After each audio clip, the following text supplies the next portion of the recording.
And lastly, of the three profiles of courage, we have our own native son, Raymond Clarence Ewry, born in 1873 in Lafayette, just around the corner here on 5th Street in one of those brownstones. He was the grandson of an original pioneer. John Ewry came here in 1828 from Dayton, Ohio, had a number of businesses here in town. And John Ewry walked here because the steamboat service on the canal, on the river was so bad. But when he brought his wife and child, he had a wagon. He didn't make them walk.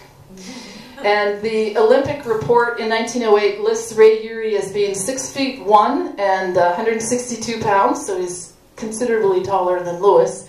He graduated from Lafayette High School. He attended Purdue in mechanical engineering, got his bachelor's degree in 1894, and then in 1896 he got his master's. And he studied under Dr. William Goss, who was the world expert on steam engines. And Goss was at the 1900 Paris Olympics and was able to see his student jump because he was speaking at the exposition. He also taught mechanical drawing at Purdue until in 1900. In 1900, he got married and moved to New Jersey. He was the leading draftsman on the Navy yards, and then he was an engineer for the New York City Water Department. 10 gold medals, as mentioned before, and he died in his early 60s in 1937. He had only one child, Mary Elizabeth, who was 16 when he passed away, and her mother had preceded her husband in death when Mary was just 12. Ray himself had some sort of childhood illness that left him an invalid. John Ewry, the guy who walked from Dayton, and grandmother had passed away. So the rearing of Ray and his little sister were left to Mary Elijah, who had also raised Ray's mother.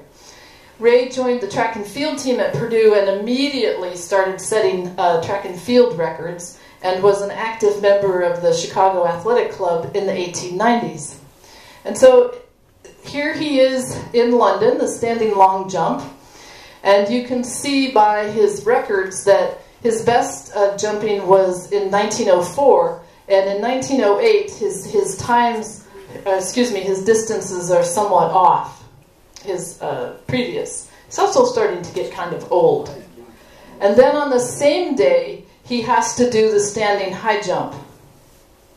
Now the standing high jump is done from this starting position, and the athletes are allowed to rock back and forth on their toes, but once one foot leaves the ground, that's it. You've got to be airborne. And it's interesting to note what he's doing here. By the time, and this is basically just a different angle. By the time he's got his one leg over that bar, see how his hands are cupped like a swimmer? And then he scissor kicks and gets the other leg over the bar with his hands up. And he has a very bad landing on this because of the condition of the ground. And he strained his back. And this is sort of the beginning of the end of his track and field days. He does compete the next year, and he does think about going to the 1912 Olympics, and he does train for it, but then he realizes that it's not going to work, and he bails out. But he does say in various newspaper articles that this back injury was really difficult to come back from. And in 1908, he gives an interview to a New York City magazine called the New Broadway Magazine, and the author had this to say about Ray Ewry. Ray C. Ewry can take care of the standing jumps easily. He is as great in this line as Rose is amongst the shot putters. For 17 years, Ewry has been absolutely invincible. And when a boy, he suffered from paralysis after an illness. For months, he was unable to walk, and the doctors said he would never recover. But the American spirit was strong in Ewry. He refused to quit. And in time, he was able to stand. And then he tried to jump just a few inches, and for weeks he was unable to move both feet at once. And Ewry told me about his experience one day. It may prove a valuable lesson to some struggling athletes, showing as it does that anything can be overcome if one only has grit enough to fight and keep on fighting. I remember the first time I succeeded in shuffling both feet ahead a couple of inches, he said. I kept on trying day after day, and sometimes I was so tired and hopeless that I sat down and cried, but I determined to recover. And I worked and worked and worked, and then at last I could jump a couple of feet. And after that I improved more rapidly. I trained all the time, always jumping and jumping. And the first thing I knew, I improved so much that I could beat other boys. And then I began breaking records. And I believe that if I hadn't made up my mind to work out my own salvation, I might have been crippled to this day. So we have 3 profiles of courage from the 1908 Olympics. Lewis, the prisoner of war, Ray, the invalid, and Dr. John Baxter Taylor, the beacon. And they all jumped under the Strong Hand Forever logo of the Irish American Athletic Association. And thank you so much for your patience. I really had a good time. Cindy, I'm wondering what you know, if anything, about Ray's dad and where he went and what he did. Yeah, if you can see in the city directories after Sarah dies in 1879, you can see a pattern of a man who has just really lost his bearings.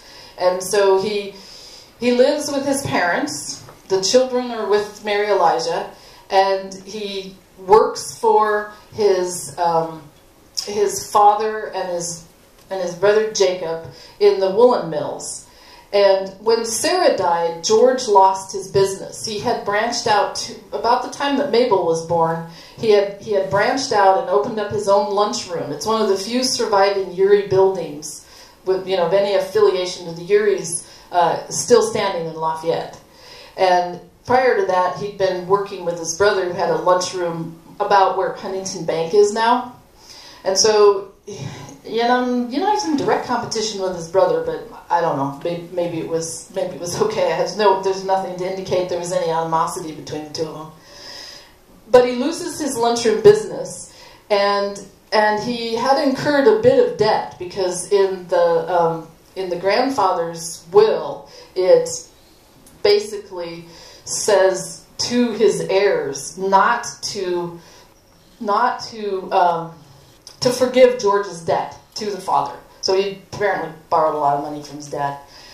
And so when the woolen mills burned in 1881, it was a huge fire. It almost burned down the whole town. I actually got all the newspaper accounts and tracked, from all the different newspapers where all the buildings were and everything. And if the wind hadn't switched direction, the town probably would have burned because it was such a hot fire. The distillery exploded, and the lumber mill was burning, and the woolen mills was burning, and they didn't have any control over it at all.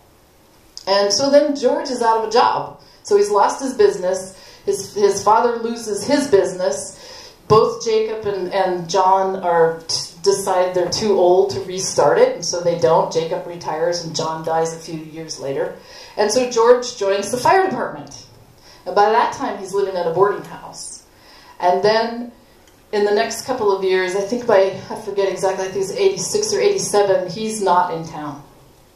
And the reason that I know that this family didn't know where he was is there's a newspaper account in the 1890s, probably about 1896, I'm guessing, I can't remember exactly, where on the front page it says, Joseph Ewry, that's Ray's uncle, receives a remarkable postcard. The night before, he had had a vision that his brother was well and doing. The Ewrys sneezed, it was front page news. So it's handy for doing research on this family because they did anything, it's in the paper. And it goes on to say that the family for the last 8 years or whatever has had no idea where he was. So that's how I know that. So, and you think about that. So Mabel is growing up and getting married. Ray's going off to college. He's winning all these track and field events. He's graduating with a master's in mechanical engineering, which even today is remarkable, but it's 1896. And nobody knows where his dad is. And then by 1911, at some point, George moves back here, and he works for the Monon Railroad, and then he passes away in 1911, and there's no indication that Ray came back for his dad's funeral. It's not listed that he did. And Ray said in an account in the Purdue alumnus that he had come back home 4 times since graduated and since leaving in 1900 when he got married. He came back for Mary Elijah's funeral. He came back for the dedication of the Ross-Ade Stadium, where he put Greek soil in the stadium. So Ross-Ade Stadium, somewhere there, there's Greek soil from the famous Olympic Stadium. And he came back on the invitation of Clarence Robertson, who was his good friend. And he came back for an exhibition jump after the Olympics, and then there was something else. But anyway, I could account for all 4 and wasn't. Yeah. So George is kind of a mystery. Where are they buried? They're in Springville. Okay. All the Ewrys are in Springville. Cemetery here in Lafayette. Yeah. My name's Michael Hunt. I live just out the back door here, and as was pointed out, Ray Ewry was born 2 blocks southeast from where we're sitting. And you've named a highway and so forth. My mission is to get a historic plaque in front of the birthplace. The address is 425 North 5th Street. And for years, I recognized, I've been told, that it was one of the childhood homes of Ray Ewry. But with her help, her research, I've checked, and indeed the house numbers. In 1873, when he was born, a newspaper refers to where he was born as a new tenement. We now refer to them as row houses. And so, at any rate, the Centennial neighborhood, where we are, is very interested in preserving our history, and that is a major part of it. And I thank Joe for really tuning me in a couple of years ago, from Joe to her, and I'm messing around now. So I got a tin cup out. Somehow this thing has to be built. Now, I might, as Joe's standing there with a cross over his head, he doesn't know that, but there is. We also have another mission here. The first Roman Catholic Church was built here in 1844, 2 doors from where Ray Ewry was born in 1873. And the church is obviously gone. We're building the townhomes on top, directly on top of the foundation of that 1844 church, which was there because of a bunch of Irish Americans that probably crawled out of the ditch that they were digging behind us here, called the canal.